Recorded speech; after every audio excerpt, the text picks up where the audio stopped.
சின்ன மருமகள் சீரியல் இனி வரும் பல எபிசோட்ஸ்க்கான ரிவ்யூ தான் பார்க்க போகிறோம். அடுத்தடுத்த சுவாரஸ்யங்களை தெரிஞ்சுக்கிறதுக்கு இந்த வீடியோவை ஸ்கிப் பண்ணாமல் கடைசி வரைக்கும் பாருங்கள்.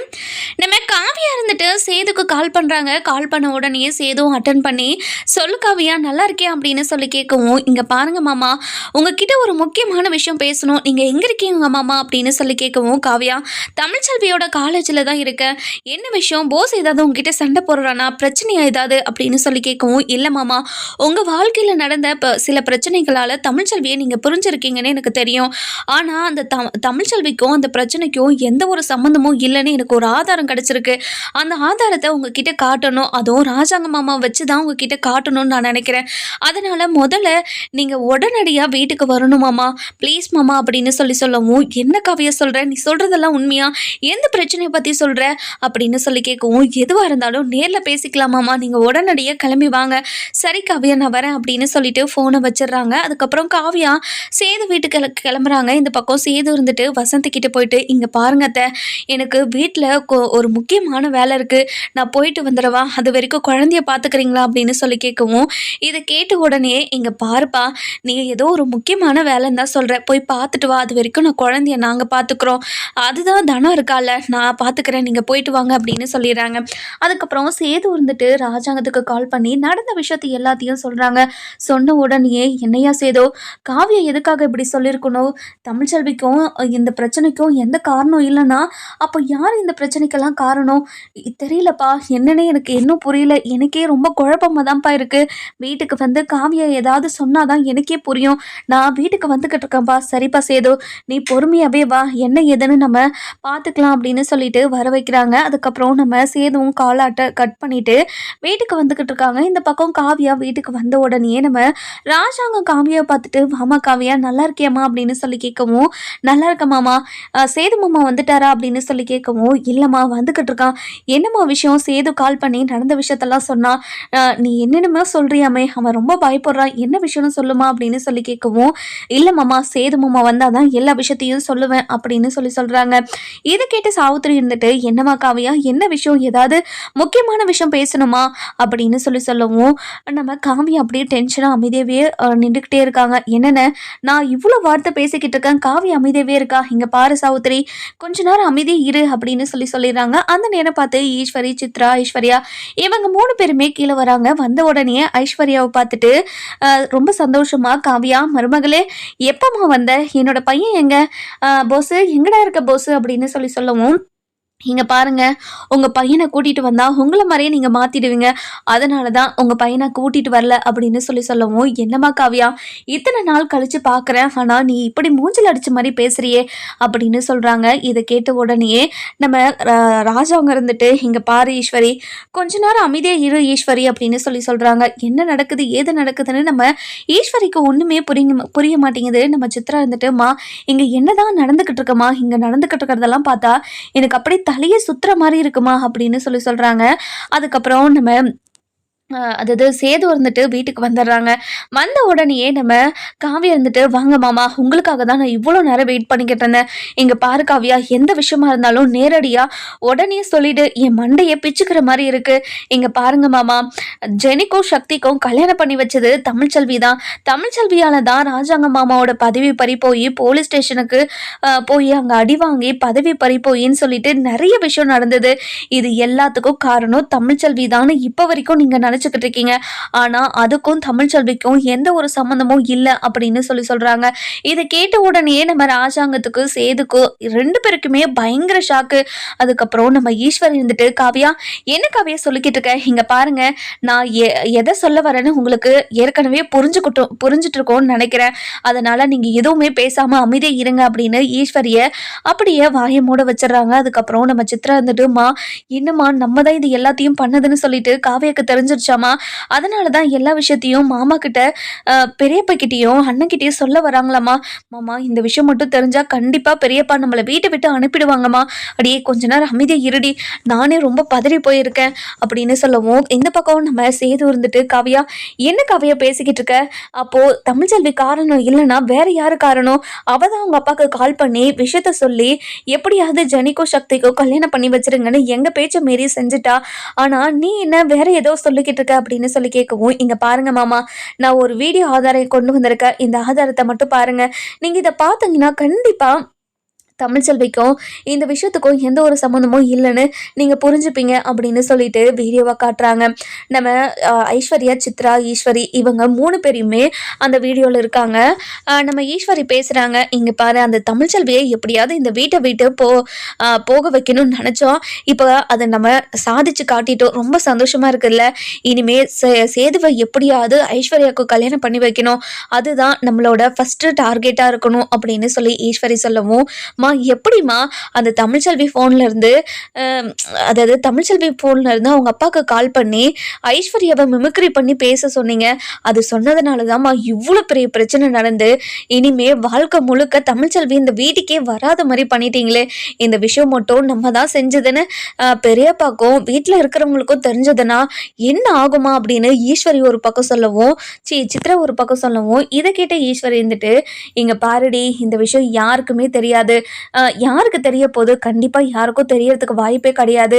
அதனால நம்மளாம் மாட்ட மாட்டோம். எப்படியாவது ஐஸ்வர்யாக்கும் சேதுக்கும் கல்யாணம் பண்ணி வச்சுட்டு இந்த வீட்டில் இருக்கிற சொத்து எல்லாத்தையும் நம்ம ராஜ்யம் பண்ணணும். அதுக்காக தான் நான் இவ்வளோத்தையும் பண்ணிக்கிட்டு இருக்கேன் அப்படின்னு அந்த வீடியோவில் இருக்கிறத பார்த்துட்டு நம்ம ராஜாங்கம், சேதுன்னு எல்லாருமே பயங்கர ஷாக்கு. அதுக்கப்புறம் சேது அப்படியே உடஞ்சி போய் கீழே உட்காந்து ஒரு மாதிரி அதிர்ச்சியில் இருக்காரு. அதுக்கப்புறம் நம்ம மோகனா இருந்துட்டு போய் தண்ணி கொண்டு வந்து சேதுக்கு கொடுக்குறாங்க. கொடுத்த உடனே நம்ம சேது இருந்துட்டு பயங்கரமா அழுக ஆரம்பிச்சிடறாங்க. அப்பா, என்னோட வாழ்க்கையில் நான் மிகப்பெரிய தப்பு பண்ணிட்டேன்ப்பா. நான் தமிழ்ச்செல்வியை நம்பியிருக்கணும். அவள் மேலே நம்பிக்கை வச்சு நான் நம்பிக்கை வச்சிருக்கணும்ப்பா. அவளை நம்பிக்கை இல்லாமல் இந்த வீட்டை விட்டு துரத்திருக்கக்கூடாது. அவளை அசிங்கப்படுத்தி அவமானப்படுத்தி என்னென்னமோ பண்ணி அவளை இந்த வீட்டை விட்டு அனுப்பி வச்சுட்டோம். இப்போது அவள் மேலே எந்த ஒரு தப்புமே இல்லைன்னு தெரிஞ்சிருச்சுப்பா. அவள் மூஞ்சியில் நான் எப்படி முழிப்பேன்? அவள் எந்த ஒரு தப்புமே பண்ணலைன்னு இப்போது எனக்கு தெரிஞ்சிருச்சுப்பா. எப்படிப்பா என்னால் இனிமேல் நிம்மதியாக இருக்க முடியும் அப்படின்னு ரொம்பவே கஷ்டத்துலையும் ரொம்ப அவமானத்துலையும் பேசிக்கிட்டு இருக்காங்க. அதுக்கப்புறம் ராஜாங்க வந்துட்டு ஈஸ்வரி கிட்ட போயிட்டு, இங்க பாரு ஈஸ்வரி, எதுக்காக இப்படி ஒரு துரோகத்தை இந்த குடும்பத்துக்கு பண்ண? இந்த குடும்பத்தோட வாரிசு, மருமகன்னு எல்லாருமே இந்த வீட்டை விட்டு துரத்திட்டியே. இப்போ எதுக்காக இது எல்லாத்தையுமே பண்ண? இங்க பாருங்க மாமா, இது எதுவுமே நான் பண்ண கிடையாது. இது ஏஐ வச்சு ஏதோ ரெடி பண்ணிக்கிட்டு வந்திருக்கா. இங்க பாரு மருமகளே, ஏன் மருமகளே இப்படி எல்லாம் பண்ணிக்கிட்டு இருக்க? அந்த தமிழ்ச்செல்வி தான் இது எல்லாத்தையும் உங்ககிட்ட பண்ண சொன்னாலா? இங்க பாருங்க, உங்களை மாதிரி ஒரு கேடு கெட்ட ஒரு மனுஷியை எங்கேயுமே பார்த்ததே கிடையாது. ஒருத்தருங்க நல்லா இருக்காங்களா, அவங்கள பார்த்து சந்தோஷப்படணும். ஆனால் இவ்வளோ கேவலமாக பொறாமப்பட்டு அவளோட தமிழ்ச்செல்வியோட வாழ்க்கையே நாசம் பண்ணி இப்படியே அவளை அந்த வீட்டுக்கு அனுப்பி வச்சுட்டீங்களே. அதுவும் இந்த வீட்டோட வாரிசுங்களை அங்கேயும் இங்கேயும் அழிய வச்சுட்டீங்களே. இப்போ உங்களுக்கு சந்தோஷமா? இங்கே பாருங்க மாமா, இப்படி சேது மாமாவோட வாழ்க்கையை கெடுத்த இவங்களை நீங்கள் என்ன பண்ண போகிறீங்க அப்படின்னு சொல்லிட்டு ராஜாங்கத்தை கேட்கவும், ராஜாங்கம் பயங்கர கோவமாக சாட்டை எடுத்துகிட்டு வந்து நிற்கிறாரு. நின்ற உடனே நம்ம ஈஸ்வரி இருந்துட்டு, இங்கே பாருங்க மாமா, ஏதோ நாங்கள் தெரியாமல் பண்ணிட்டோம் மாமா. தமிழ்ச்செல்வியை இந்த வீட்டை விட்டு அனுப்பணுன்றதுக்காக தான் நான் இதை பண்ணனே தவிர உங்களை ஜெயிலுக்கு அனுப்பணும்னோ இல்லை உங்கள் பதவி பறிப்போகணுன்னு நான் சத்தியமாக நினைக்கலண்ணா. இதெல்லாம் எதிர்பாராத நடந்த விஷயம் மாமா. ப்ளீஸ் மாமா, என்னை புரிஞ்சுக்கோங்க மாமா. இனிமேல் நான் எந்த தப்பும் பண்ண மாட்டேன் மாமா, ப்ளீஸ் மாமா அப்படின்னு சொல்லவும், எப்படி ஈஸ்வரி, நான் எல்லாம் செய்ய வேண்டியதெல்லாம் எல்லாம் செஞ்சு முடிச்சுட்டு இனிமேல் எந்த தப்பும் பண்ண மாட்டேன்னு சொல்லிக்கிட்டு இருக்க? எல்லா தப்பையும் பண்ணி தான் முடிச்சுட்டேன். இதுக்கப்புறம் என்ன பண்ண வேண்டியது இருக்கு அப்படின்னு ரொம்ப கோபமாக கேட்கவும், இல்லை மாமா, நாங்கள் தெரியாமல் பண்ணிட்டோம் மாமா. நீ தெரியாமல் பண்ண தப்புக்காக என்னோட பையனோட வாழ்க்கை தான் கிடைச்சதா உனக்கு? என் பையனோட வாழ்க்கையை நாசம் பண்ணிட்டியே. இப்போது நீங்கள் தான் பிளான் பண்ணி இந்த ஐஸ்வர்யாவை என் பையன் தலையில் கட்டி வச்சிங்களா? அதுக்கு எவ்வளோ நாடகம் ஆடி இருக்கீங்க நீங்கள். உங்கள் நாடகத்துக்கெல்லாம் நான் பக்கபலமாக இருந்திருக்கிறேன்னு நினச்சாவே எனக்கு அசிங்கமாக இருக்குது. என் ஆத்தா அப்பவே சொல்லிச்சு, இந்த விஷயத்தில் அவசரப்படாதீங்கன்னு. ஆனால் நான் தான் என் பையனோட வாழ்க்கையை நாசம் பண்ணிட்டேன். இங்கே பாரியா சேதோ, என்னை மன்னிச்சிரியா, இவங்களை நான் சும்மாவே விட மாட்டேன் அப்படின்னு சாட்டையாலே அப்படியே பலார்னு 3 பேரையும் வெளுத்து கட்டிட்டுக்கிட்டு இருக்காங்க.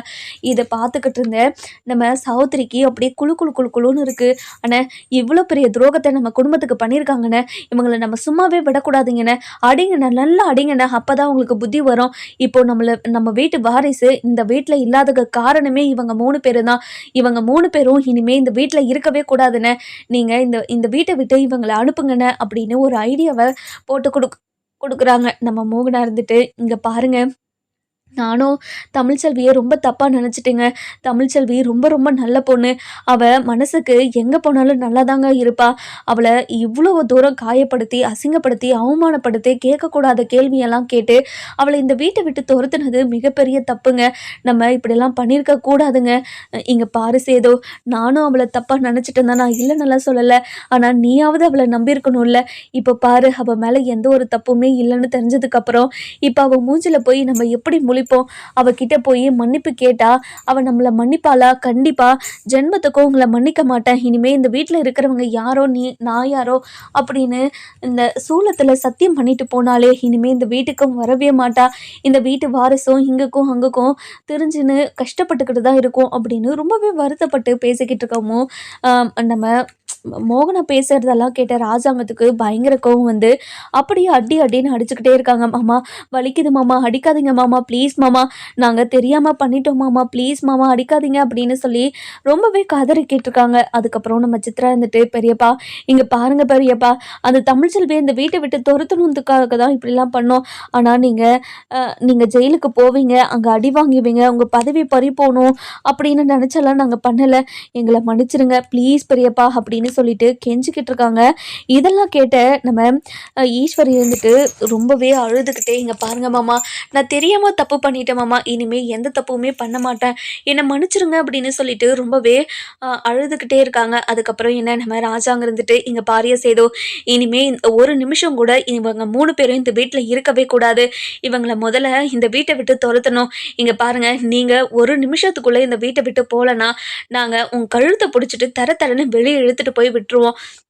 இனிமே நல்லதுக்கோ கெட்டதுக்கோ எந்த ஒரு சூழ்நிலையிலுமே இந்த வீட்டு வாசப்படியை கூட நீங்கள் 3 பேரும் மிதிக்கவே கூடாது அப்படின்னு சொல்லவும், இதை கேட்ட ஐஸ்வர்யா இருந்துட்டு, இங்கே பாருங்க மாமா, சேது மாமாவோட ஒய்ஃப் நான் இங்கே தான் இருப்பேன், நான் எங்கேயுமே போக மாட்டேன் அப்படின்னு சொல்லவும், இதை கேட்ட சேதுக்கு பயங்கர கோவம் வந்தது. இங்கே பாருடி, யாரோட ஒய்ஃப் நீ?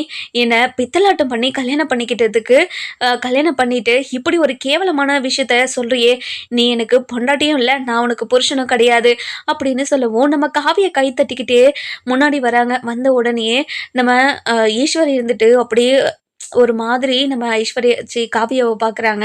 அதுக்கப்புறம் காவியா இருந்துட்டு, இங்கே பாருங்க மாமா, நீங்கள் ஐஸ்வர்யா கழுத்தில் தாலி கட்டினீங்க அப்படின்னு நினச்சிக்கிட்டு இருக்கீங்க, அது மட்டும்தான் இல்லை, நீங்கள் ஐஸ்வர்யா கழுத்தில் தாலி கட்டவே கிடையாது. அது மட்டும் இல்லாமல் ஐஸ்வர்யா உங்களுக்கு ஒய்ஃபும் கிடையாது மாமா, நீங்கள் எதுக்காக வருத்தப்படுறீங்க? என்ன சொல்கிற காவியா? இங்கே பாருங்க மாமா, அப்பத்தான் குழந்தைய தூக்கிட்டு மண்டபத்துக்கு வந்தாங்க இல்லையா, அந்த அதிர்ச்சியிலே நீங்கள் தாலி கட்டாமல் அப்படின்னு அதிர்ச்சியிலே இருந்துட்டீங்க. ஆனால் இதுலேயும் இவங்க 3 பேரையும் பிளான் பண்ணி என்ன பண்ணியிருக்காங்கன்னு உங்களுக்கு தெரியுமா? இந்த சித்ரா இருக்கால, இவ தான் உங்ககிட்ட இருந்து தாலியை வாங்கி 3 முடிச்சும் போட்டது. ஆமாவா இல்லையான்னு சொல்லிட்டு அவளைவே கேளுங்க அப்படின்னு சொல்லி ராஜாங்கத்துக்கிட்ட சொல்லவும், ராஜாங்கமும் இங்கே பாரு, காவி சொல்கிறதெல்லாம் உண்மையா அப்படின்னு சொல்லிட்டு சித்ரா கிட்ட கேட்கவும், சித்ரா அப்படியே திருன்னு முழிச்சுக்கிட்டு இருக்காங்க. அதுக்கப்புறம் நம்ம சித்ராவுக்கு ஒரே அடி, பயங்கரமான அடி, அப்படியே பல்லாருன்னு கொடுக்கவும், பெரியப்பா பெரியப்பா ப்ளீஸ் பெரியப்பா, நான் இப்போ சொல்கிறேன் பெரியப்பா, எல்லா உண்மையும் சொல்லிடுறேன், நான் தான் பெரியப்பா, நான் தான் சேதுக்கிட்ட இருந்து தாலியை வாங்கி 3 முடிச்சையும் நான் தான் போட்டேன், சேது ஒரு முடிச்சு கூட போடலை, எல்லா முடிச்சையும் நான் தான் போட்டேன் அப்படின்னு சொல்லவும், இதை கேட்ட ஐஸ்வர்யாவுக்கு பயங்கரமாக ஷாக் ஆகிடுது. என்ன சித்து சொல்கிற நீ? இந்த விஷயத்த ஏன் என்கிட்ட சொல்லவே இல்லை அப்படின்னு சொல்லி கேட்கவும், இங்கே பாரு ஐஷோ, இந்த விஷயத்த உன்கிட்ட சொன்னா நீ ரொம்ப வருத்தப்படுவ, அதனால தான் சித்தோ, நான் அதனால தான் ஐஷோ உன்கிட்ட எதுவுமே சொல்லலை. என்ன சித்தோ, என்னோட வாழ்க்கையில் இவ்வளோ பெரிய விஷயம் நடந்திருக்கு, ஆனால் இந்த விஷயத்த என்கிட்ட சொல்லாமல் மறைச்சிருக்கே. இங்கே பாரு சித்தோ, அதெல்லாம் எனக்கு தெரியவே தெரியாது, சேது மாமாவை தான் நான் கல்யாணம் பண்ணியிருக்கேன், அவர் தான் என்னோட புருஷன், இது என்னோட புருஷனோட வீடு, நான் எங்கேயுமே போக மாட்டேன் அப்படின்னு சொல்லவும், இங்க பாரு ஐஸ்வர்யா, நீ நம்ப மாட்டியா, இந்த வீடியோவை பாரு, இது கல்யாண வீடியோ தான் பாரு அப்படின்னு சொல்லிட்டு காட்டுறாங்க. காட்டின உடனேயே அப்போதான் நம்ம ஐஸ்வர்யாக்கும் தெரியுது, அதாவது சேது ஒரு முடிச்சு கூட போடல, நம்ம சித்ரா தான் எல்லா முடிச்சும் போட்டதுன்னு சொல்லிட்டு எல்லாருக்குமே தெரிய வருது. இது தெரிஞ்ச உடனேயே நம்ம சாவித்திரி இருந்துட்டு, இங்க பாருங்கண்ணே, நம்ம சேது இந்த இந்த ஐஸ்வர்யா கழுத்துல தாலி கட்டவே கிடையாது. அப்படி இருக்கும்போது இந்த வீட்டு மருமகளும் கிடையாது. இவள இப்பவே இந்த வீட்ட விட்டு தொரத்தணும். முதல்ல தொரத்துங்க அப்படின்னு சொல்றாங்க. இத கேட்ட உடனே நம்ம ஐஸ்வர்யாவால தாங்கவே முடியல. ரொம்பவே அழுதுகிட்டு கத்திக்கிட்டே இருக்காங்க. அதுக்கப்புறம் நம்ம சேது இருந்துட்டு, "இங்க பாருடி, நீ எனக்கு புருஷ் நீ எனக்கு பொண்டாட்டியும் கிடையாது. நான் உனக்கு புருஷனும் கிடையாதுன்னு இந்த வீடியோவே நான் ஆதாரத்தோட நிரூபிச்சாச்சுடி. இனிமே இந்த வீட்டுக்கும் உனக்கும் எனக்கும் எந்த ஒரு சம்மந்தமும் கிடையாது. முதல்ல இந்த வீட்ட விட்டு போடி" அப்படின்னு சொல்லவும், "மாமா இங்க பாருங்க மாமா, நான் ஊர் முன்னாடி நீங்க என் கழுத்துல தாலி கட்டுனேன்னு சொல்லிட்டு எல்லாருமே நெனச்சுக்கிட்டு இருக்காங்க. நான் தான் உங்களோட ஒய்ஃப்னும் ஊருக்குள்ள எல்லாருக்கும் தெரியும். அப்படி இருக்கும்போது ஏன் மாமா என்னை இந்த வீட்ட விட்டு துரத்துறீங்க? ஏன் துரத்துறேன்னு உனக்கு தெரியாதா? எதுவுமே நடக்காத மாரி எப்படி உன்னால இப்படியெல்லாம் நடந்துக்க முடியுது? உனக்கு அசிங்கமா இல்ல? அவமானமா இல்ல?" அப்படின்னு சொல்லிட்டு பயங்கர கோவத்தோடையும், ஆவேசத்தோடையும் கத்திக்கிட்டு இருக்காங்க. இதெல்லாம் பார்த்துக்கிட்டு இருந்தேன் நம்ம தாமரை இருந்துட்டு, "இங்க பாருங்க மாமா, நீங்க இவங்க கிட்ட பேசி பிரயோஜனமே கிடையாது. முதல்ல இவங்கள வீட்ட விட்டு அனுப்புங்க. மத்தபடி நம்ம மத்ததெல்லாம் அப்புறமா பேசிக்கலாம்" அப்படின்னு சொல்லவும், அந்த நேரம் பார்த்து நம்ம ராஜாங்க இருந்துட்டு, "கருப்பு, இங்க பாரு கருப்பு, இவங்க 3 பேரும் ஒரே ஒரு நிமிஷம் கூட இந்த வீட்ல இருக்கவே கூடாது. இவங்க 3 பேரையும் வீட்ட விட்டு தொரத்து கருப்பு" அப்படின்னு சொல்றாங்க.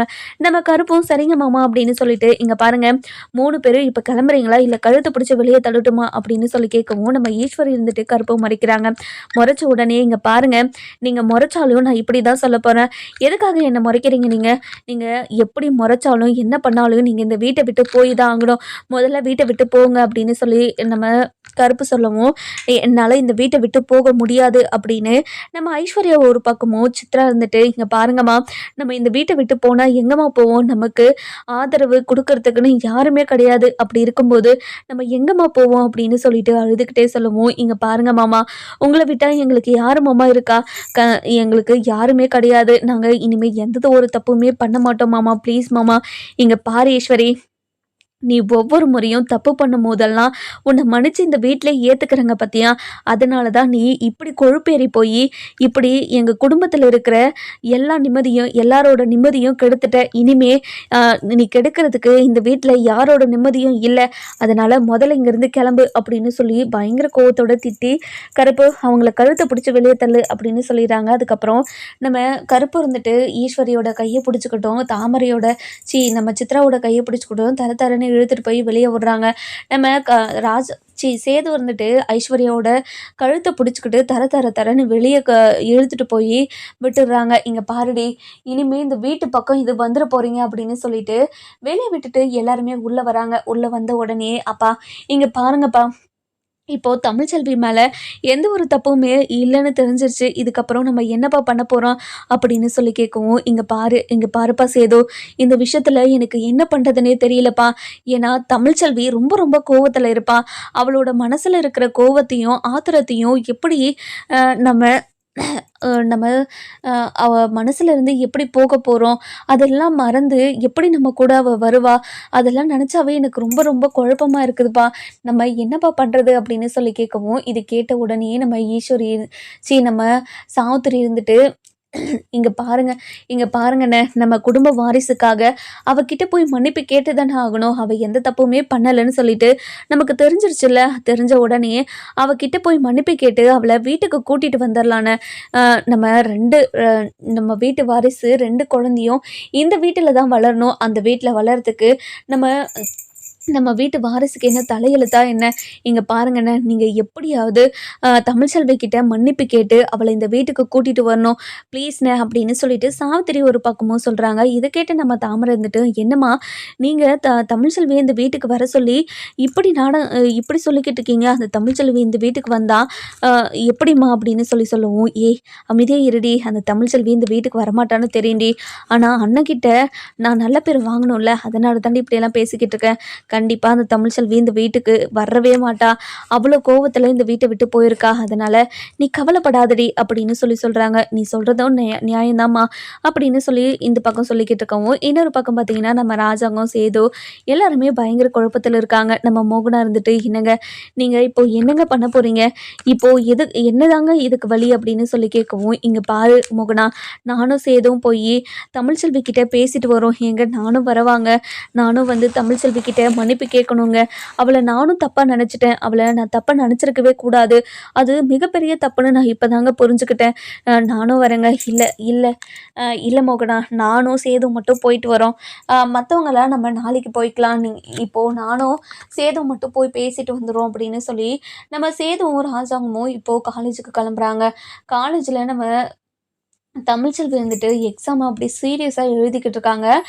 நம்ம தனம் இருந்துட்டு ரொம்பவே கோவமா, "இங்க பாருங்கம்மா, இனிமே சேது மாமாவ மாமனால கூப்பிடவே மாட்டேன். அவர அவங்க வாங்க போங்கன்னு தாங்கம்மா கூப்பிடுவேன். இனிமே நீயும் மாப்பிள்ளனால கூப்பிடாதம்மா. அக்கா சொல்றது என்னம்மா தப்பு இருக்கு? அவர் பாட்டுக்கு இன்னொரு கல்யாணம் பண்ணிக்கிட்டு போயிட்டாரு. நம்ம எப்படிம்மா அவர மாப்பிள்ளனோ, இல்ல மாமனோ கூப்பிட முடியும்? அதுக்கு உரிமையே கிடையாதும்மா.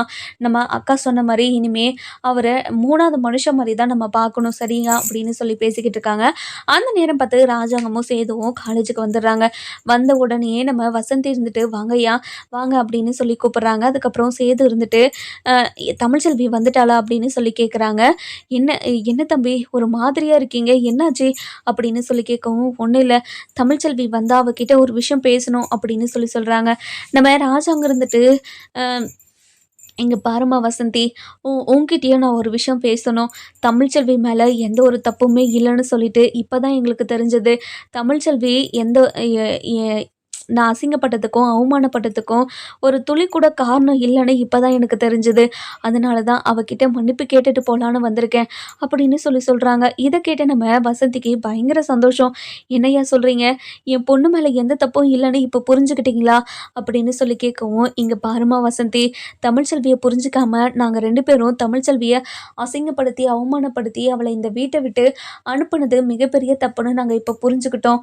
தமிழ்ச்செல்வி மேல எந்த தப்பும் இல்லன்னு இப்ப புரிஞ்சுக்கிட்டு, அவகிட்ட மன்னிப்பு கேட்டு, அவள எங்க வீட்டுக்கு கூட்டிட்டு போலான்னு தான் வந்திருக்கேன்" அப்படின்னு சொல்லி சொல்றாங்க. இத கேட்ட வசந்தி இருந்துட்டு, "இங்க பாருங்க ஐயா, எங்கள மன்னிச்சிடுங்க ஐயா. தமிழ்ச்செல்வி மேல எந்த ஒரு தப்பும் இல்லன்னு நீங்க புரிஞ்சுக்கிட்டதுல எனக்கு ரொம்ப சந்தோஷம் தான். ஆனா தமிழ்ச்செல்வி அந்த வீட்டுக்கு வருவான்னு நீங்க எதிர்பார்க்காதீங்க ஐயா. அது கண்டிப்பா நடக்காது.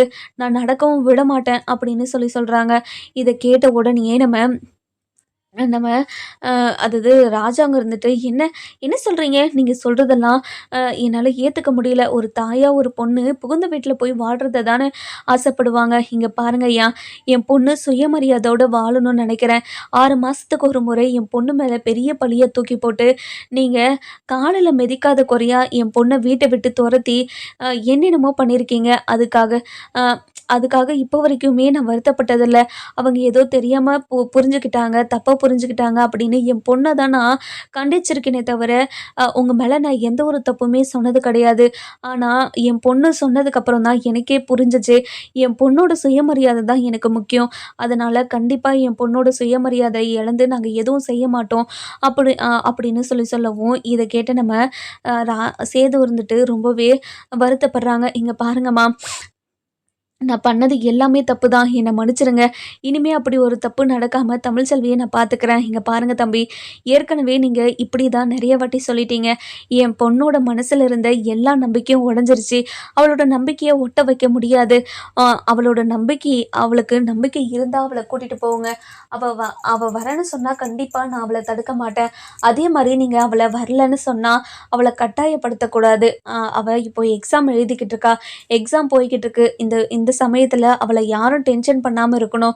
அவ நல்லா படிச்சு டாக்டர் ஆகணும். அவ ஒவ்வொரு நாளும் குழந்தைய வச்சுக்கிட்டு படிச்சுக்கிட்டும், எக்ஸாம் எழுதிக்கிட்டும் இருக்கிறத பார்க்கறதுக்கு எனக்கு ரொம்ப ரொம்ப கஷ்டமா இருக்குது. இந்த இந்த விஷயத்துல நீங்க ஏதாவது அவள மனச குழப்பி விட்டீங்களாவோ, இல்ல அவள டென்ஷன் பண்ணிட்டீங்களாவோ, அ அவ எக்ஸாம் ஒழுங்கா எழுத மாட்டா அப்படின்னு சொல்லி சொல்றாங்க. அந்த நேரம் பார்த்து நம்ம தமிழ்ச்செல்வி வந்துடுறாங்க. வந்த உடனேயே நம்ம சேது தமிழ்ச்செல்வியோட கால்ல விழுந்துடுறாங்க போயி. விழுந்த உடனே நம்ம தமிழ்ச்செல்விக்கு எதுவுமே புரிய மாட்டேங்குது. "இங்க பாருங்க, எதுக்காக என்னோட கால்ல விழுறீங்க? முதல்ல என்னோட கால்ல இருந்து எழுங்க" அப்படின்னு சொல்லி சொல்றாங்க. இத கேட்ட உடனேயே நம்ம ராஜாங்க "இங்க பாரும்மா தமிழ்ச்செல்வி, நாங்க மிகப்பெரிய தப்பு பண்ணிட்டோம். அந்த தப்பு எங்களுக்கு இப்ப தான் புரிய வந்துச்சு. எங்கள மன்னிச்சிடுமா" அப்படின்னு சொல்லி சொல்லவும், "இங்க பாருங்க மாமா, நீங்க எதுக்காக இப்படியெல்லாம் பேசுறீங்கன்னு எனக்கு சத்தியமா புரியல. அ இங்க பாருங்க, முதல்ல இவர எழ சொல்லுங்க" அப்படின்னு சொல்லி சொல்றாங்க. அதுக்கப்புறம் சேது எழுந்த உடனே, "இங்க பாரு தமிழ்ச்செல்வி, உன் மேல எந்த ஒரு தப்புமே இல்லன்னு சொல்லிட்டு காவ்யா தான் என்கிட்ட சொல்லிட்டு போனா. அப்போ தான் எனக்கு புரிஞ்சது உன் மேலே எந்த ஒரு தப்புமே இல்லைன்னு. என்னை மன்னிச்சிருக்கா தமிழ். உன்னை நான் அசிங்கப்படுத்தி அவமானப்படுத்தி கேவலப்படுத்தி பேசக்கூடாத வார்த்தையெல்லாம் உன்கிட்ட பேசி உன்னை காயப்படுத்தி உன்னை அந்த வீட்டை விட்டு துரத்திட்டேன். நான் பண்ணது எவ்வளோ பெரிய தப்புன்னு எனக்கு இப்போ தான் புரிஞ்சது. என்னை மன்னிச்சிரு அப்படின்னு சொல்லிட்டு கையெடுத்து கும்பிடவும் இதை கேட்டு நம்ம தமிழ் அப்படியே அதிர்ச்சியில் நிற்கிறாங்க. நின்ன உடனேயே நம்ம ராஜாங்க இருந்துட்டு இங்கே பாருமா தமிழ்ச்செல்வி, என்னையும் சேர்த்து மன்னிச்சிருமா அப்படின்னு சொல்கிறாங்க. இதெல்லாம் கேட்டுக்கிட்டு இருந்த நம்ம தமிழ்ச்செல்வி இருந்துட்டு ராஜாங்கத்தையும் சேதுவையும் மன்னிப்பாங்களா மாட்டாங்களான்னு சொல்லிட்டு நம்ம வர எபிசோடில் பார்க்கலாம். இந்த வீடியோ உங்களுக்கு பிடிச்சிருந்தா லைக் பண்ணுங்கள், சப்ஸ்கிரைப் பண்ணுங்கள், மறக்காமல் பெல் ஐக்கானையும் கிளிக் பண்ணிக்கோங்க.